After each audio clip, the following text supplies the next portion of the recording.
Okay, Mark and panel, thank you very much. We're now moving on. The next session is entitled Investors, the Financial Markets and their Support of the Green Transition of the Shipping Industry. Alexis Teslis, unfortunately, is unable to be here, so we will have a lovely tete-a-tete between the three of you. We have Jim Serenza, Managing Director of DNB Markets, Vijnan Bodnaman, Managing Director of Direct Ship Finance, and our moderator, Suzanne Ritala, Partner Transportation and Asset Finance with Reed Smith. Susan, please. Thanks very much, and thanks everyone. Thank you guys for joining us. And sorry, just the two of you now, but we'll make it work. Why not let me start with you. What at the moment is the big topic for you as an investor in terms of green shipping? You know, what are you talking to customers about, and what are you asking them to do about the environment? Sure. So maybe just in two sentences for people who don't know us, because we are a relatively new lender. We write senior secured loans to the shipping industry, and we started lending in December. So that's where we are. I think when it comes, first of all, if you look only at the topics on the agenda of this conference only, it's more a green shipping finance conference than anything else. If you compare this to 5 or 10 years ago, where it was all about returns on investments and which sector will be booming next and where to invest. So I think that only shows how important it has become. And obviously also for us, I mean, the majority of the past 2 years, we have been active in doing the fundraise for our strategy. And nowadays, you know, when you approach any institutional investor, you think, well, great, I'm going to talk about the great opportunities that are there in shipping and ship finance. And you are enthusiastic about telling that story. The first question that you get is, but what is a ship? Right? So they really need to be educated.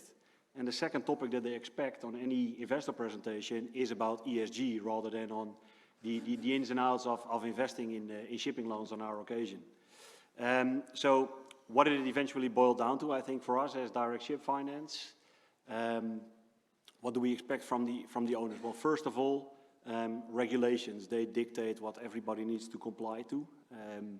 So those are there. The second tier of requirements is basically driven by constitution. And by that I mean if you are a bank, then each bank has an ESG policy,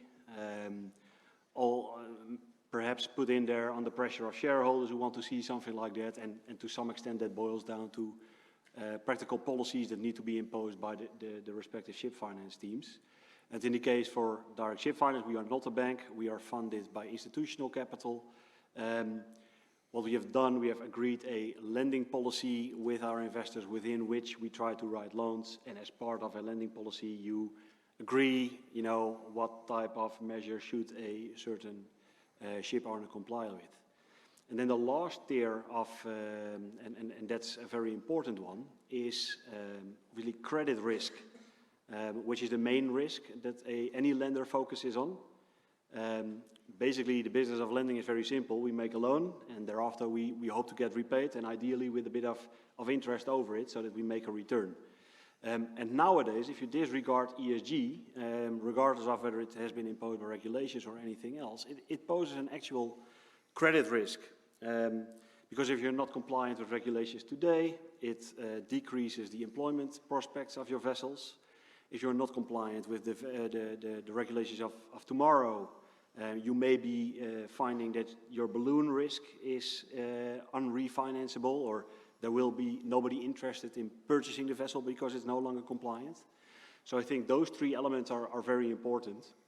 And I will add to that maybe later on, but you know, in practice, direct ship finance mainly focuses on the financing of second-hand vessels between 5 and 15 years of age, as the loan goes. And therefore, especially the latter part is very important for us. We cannot dictate that we only want modern propulsion technologies or whatsoever, for the simple reason that once the vessel has been built, yeah, you cannot easily change those aspects, but that's our approach. Thank you. And Jim, I suppose similar question to you, from the kind of point of view of the financial markets, what is everyone talking about? Very different story from the equity side versus the bond side. So adding to the risks that we were just talking about a second ago here, for those that don't comply with ESG, if you roll the clock back 12 months ago, we had the greatest differential in valuations on the equity side between energy, materials, and everything that touches them versus technology and consumer discretionary. The wave of money that came into ESG equity funds and ESG equity ETFs in 2019 and 2020 far surpassed the money coming into non-ESG funds. The gap in valuation was so enormous that if you look at the world from EV to EBITDA,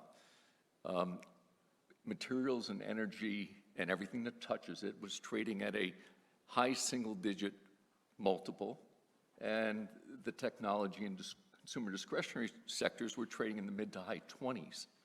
We've never seen that kind of valuation gap before, and if you want to look at it one other way, if you took the S&P 500 and you stripped out the 100 most expensive stocks and you stripped out the 100 cheapest stocks, so we have an S&P 300, the PE multiple on company number 100 was 12, and the PE multiple on company number 400 was 30. That valuation gap of 18 PE points is far wider than it was even back in the year 2000 when it was only 14 points. So the notion of the markets haven't punished companies for the sectors that they're in on the equity side is nonsense. On the fixed income side, it's just becoming apparent. Now granted, last year was a massive year in terms of green bond issuance. So green bonds, social bonds. I'll leave out the loans for the time being. You know, sustainability-linked bonds and sustainable bonds. You add those all up last year, it was over $1 trillion of issuance. Not a lot, but a little bit over $1 trillion of issuance. 2 years ago, that was $500 billion. So there's a lot of issuance, and so the data points are relatively new. So is there a gap in what you could raise in terms of quantity between doing a sustainability-linked bond and a normal bond? I think the answer is yes. Is there a difference in price between a green bond and a non-green bond? Bloomberg's done some research, and once again, we don't have years of data to play with, but Bloomberg's done some research, and they think there's a difference in price. Now, listen, we've come through a year with incredible volatility in bond markets, and so finding similar bonds in the same week is very hard to pair up, and so it's very hard to prove, but these are early days, and I do believe over time the bond market is going to punish those that don't comply and benefit those that do. Perfect, thank you. So, Wijnand, back to you. The topic we've got at hand is investor support of the green transition. So, how can you, as an investor, kind of help support that green transition? What can you do to help the market, the ship owners? As I mentioned, I think we finance primarily existing vessels. And there's only so much you can do once a vessel has been built. We have seen quite a few good examples this morning in the various presentations on retrofits and how they can benefit. So that is obviously a very practical thing that we can do by financing those. What we would probably not do is if an owner comes to us and says, look, I want to install a certain component which costs me 250K, can you lend me 250K? That will not work for us.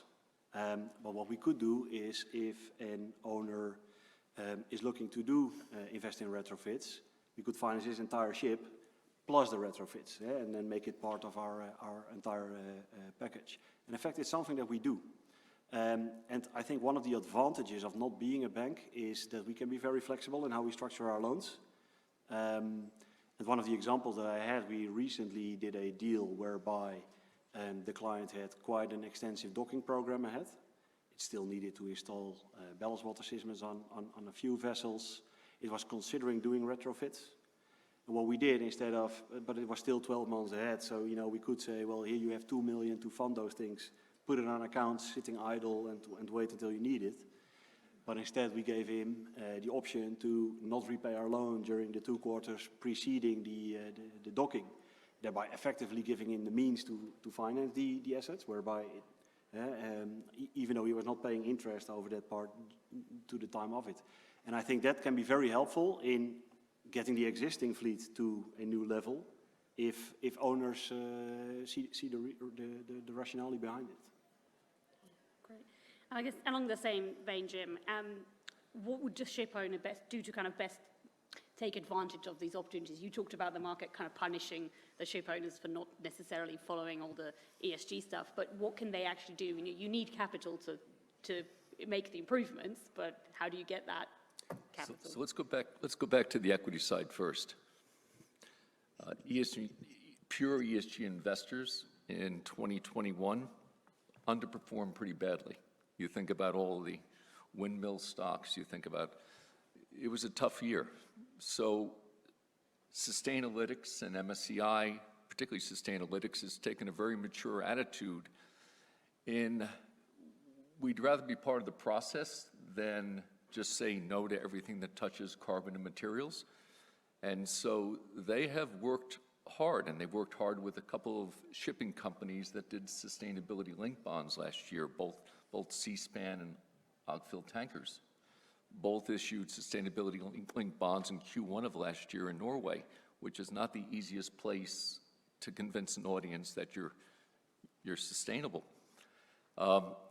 Both companies were pleased with their results. C-SPAN came back again, but Sustainalytics worked with both companies, and they came up with challenging enough but reasonable targets. And so even in this environment where the bar was set really high initially, the number of companies in the US, as an example, back in 2019, that had scientific targets with their quarterly numbers was a little over 400. And at the end of last year, it was over 1,400. We took a company public on the energy side back in Q1, and they were boasting on the first call with me that they were number 13 globally on Sustainalytics E&P list. And I've gone, I don't think I'd tell that many people I was number 13 on their list. And he said, yeah, and that puts us in the top 10%. And I almost fell off my chair. I said, wow, Sustainalytics has been busy. I didn't realize they rated more than 140 E&P companies globally. So companies like Sustainalytics have taken a correct long-term view, and they're finding the best players in the spaces, and they're making those companies investable to a broader and broader audience. And as part of their success, the number 1 purchase sector by ESG funds in January was materials. The number 3 purchase sector was energy. And they sold technology and they sold healthcare.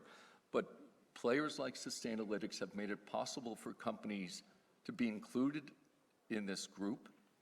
And I absolutely believe it's worthwhile to be included in that group. Do investors, are they willing to sacrifice yield in return for ESG elements? Bloomberg's data says yes, but you don't need a big fraction to measure the difference. But the answer is yes. And also you think about the funds that collected those funds under the notion that we will live in this mandate. There is a little bit of a price to pay. That being said, the fund flows to ESG funds in the last 12 months has now shrunk under the fund flows, into the non-ESG equity funds. So yes, there is a price to be paid, but for the time being, it's a modest price, and I actually think it's too modest a price. Interesting, thank you.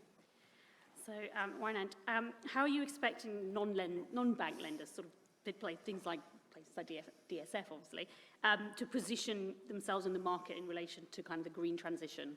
Yeah, that's always a good question. And basically, as a non-bank lender, we have two phases. On the one hand, we are an asset manager, whereby we try to offer an investable product, in our case senior secured loans, to the investment community. And as part of that pitch, you need to have an ESG policy in there, and it becomes it only increases itself over time. And on the other hand, we are, in our case, direct ship finance. We are the lending platform to the shipping industry, through which we try to offer a good service to ship owners looking for a loan. And I think also, if we look at also to practice, where do we see ourselves? I try to approach this from a shipping finance life cycle perspective. I mean, I think financing the green transition does not mean financing new builds, which may be the most modern, because a new building of today will not be a new building or a green vessel in 10 or 15 years' time. But then it still needs to have financing. So what we see today, ship owners going to the yards to make new building orders, they are often well served either by local leasing companies who have an interest in getting ships constructed, or by other players who can offer quite competitive terms. They are also most often in good financial shape in order to be able to place new buildings. So banks are also jumping on. So it's really a competitive segment. If that loan comes to maturity, the vessel is between 5 and 10 years' time. Well, if the original loan was a lease that started at 90% loan to value, quite often that loan comes to maturity still at a relatively high LTV, something that not always the banks can offer. So you would be looking to other sources.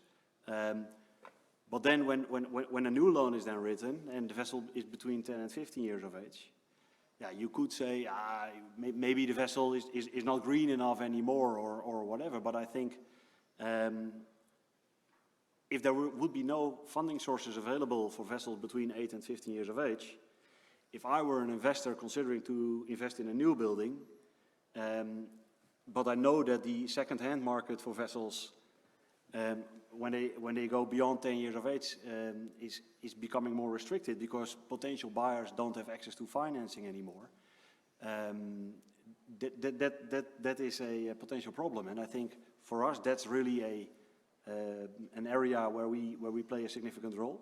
So just taking the vessel through the various life cycles, and today in our books we have vessels of 5 years of age, with a slightly higher LTV, but we also have vessels that are just beyond 15 years of age, the lower LTV. And one of the financings also that we are working on is to finance a fleet of vessels to an owner which is between 12 and 50 years old, but it will use the proceeds to finance this new building program. So indirectly you also support the chain there a little bit. So that's really where I see our main value being added. Great, thank you. So Jim, one for you then. What, if any, challenges would you see in kind of the effort of trying to marry the interests of investors and wanting to invest in ESG versus the challenges that the ship owners are facing in complying with everything? Actually, I think they're aligned. I think in the medium to long term, I think their interests are aligned. You know, whether you're a bond investor or whether you're a stock investor, you don't want a company that's sanctioned, fined, a dysfunctional board of directors. You don't want that. You know, historically, companies that tick those kind of boxes tend not to trade very close to NAV and tend not to trade well. So I think their incentives are aligned. I think there are a lot of aspects of ESG that have shown over a long period of time, not the last 12 months, but over a long period of time, there's companies that have, you know, ticked those boxes. They have performed well relative to their peers. Wayne, do you agree with that?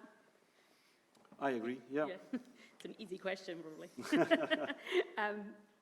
Just sort of, I guess, a bit of a leading question then is kind of, how do you see the trend of ESG-friendly investment developing? I mean, it's probably pretty obvious that it's going to increase, but yeah, where do we see it going? I don't think we've seen the assets under management peak yet, but the rate of increase in those curves of assets under management were unsustainable. in my mind, there's a lot further the world can go in terms of the bond investments, and there's a lot further the world can go in terms of, unfortunately, ETF bond investments, even if they're geared to ESG, but there's a lot further that the fixed income side can do. But as far as the equity side, that rate of growth that we saw from 2018 through the end of 2020, maybe the first quarter of 2021, that was an unsustainable rate of growth. So obviously, a couple things happened. That rate of growth is unsustainable. The number of companies that they can invest in over the last 2 years has tripled. And so equity ESG investment in terms of being able to punish or help valuations peaked a year ago, but nonetheless, we have not seen the peak in assets under management for these. And once again, keep your eye on the fixed income side. I think that trend's going to go further. You think about the size of the global bond markets. We can even leave the sovereign debt out for a minute, but you think about the size of the global bond markets, and you look at the better part of $2 trillion plus raised in the U.S. last year between investment grade and high yield, and you look at the global issuance of $1 trillion of ESG-related paper last year, just keep your eye on the bond markets. The ESG can go further on that side. Thank you. And that, Wynan, how do you see, just from your side, the green requirements developing in the near future? As I explained in the beginning, I think when we spoke to the investors, I mean, if you don't have an ESG policy, which is very strict and tight, then you typically don't even enter into any conversation. They probably expect it to be on the front of your investor presentation before going into the details. Personally, and luckily we have been able to convince our investors, but shipping is, or shipping debt, I should say, as part of a private debt allocation in many investor portfolios. It has quite similar characteristics like investments in commercial real estate or infrastructure in terms of the risk and return profile, in terms of how the loans are structured. But shipping has a reputation. Firstly, because if you Google it, you will find many banks writing losses in the segment, but also, and probably most importantly, the ESG element. And I think it requires education. And luckily, I've seen many people here around and companies that are working on bringing transparency into the segment. Because we need to educate the investment industry that yes, shipping, it has a footprint and it's being worked on. And look, this is how we are going to contribute to getting it better. But it's also fundamental to the welfare that we all need. I mean, if you delete shipping, then well, I don't need to convince anybody in this room to how that works. But it requires education. You need to have a proper ESG strategy, and it will only become more and more important.